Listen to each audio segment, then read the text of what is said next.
আসসালামু আলাইকুম এভরিওয়ান। আজকে রান্না করছি নিয়ানের সবচেয়ে পছন্দের খাবার এগ নুডলস।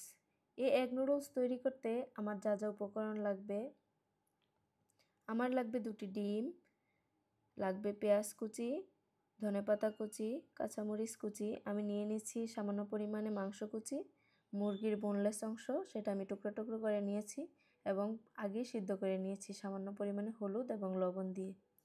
আমার লাগবে লবণ, লাগবে টমেটো কুচি, গাজর কুচি, আর নিয়ে নিচ্ছি সেদ্ধ করা নুডলস, আর লাগবে তেল।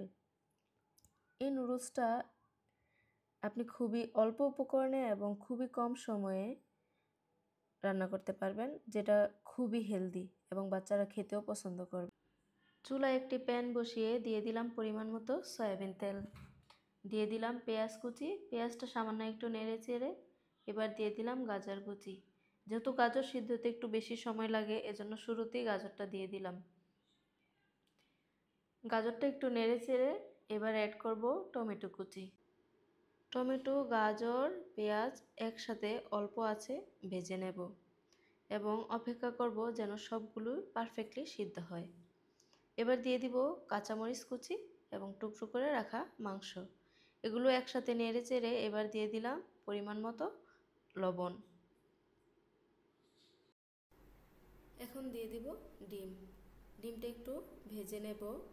ডিমটা ভাজা হয়ে আসলে এতে দিয়ে দিব সিদ্ধ করে রাখা নুডলস। এই নুডলসটা সবগুলো উপকরণের সাথে ভালোভাবে মিশিয়ে নেব। আমি কড়াইয়ের চারপাশ দিয়ে নেড়ে দেব যেন নুডলসটা ভালো মতো সবগুলো উপকরণের সাথে মিশে যায়। এবার দিয়ে দেব নুডলসের মশলা, যেটা নুডলসের সাথেই ছিল। নুডলসের মশলাটা দিয়ে আবারও নুডলসটাকে ভালো মতো নেড়ে দেব যেন মশলাটা সবগুলো উপকরণের সাথে এবং নুডলসটার সাথে ভালো মতো মিশে যায়। এখন দিয়ে দেব ধনেপাতা কুচি। ধনেপাতাটা দিয়ে নুডলসটাকে আবারও একটু নেড়ে দেব। ব্যাস, এই তো তৈরি হয়ে গেল আমাদের এগ নুডলস। এখন অপেক্ষা শুধু খাওয়ার।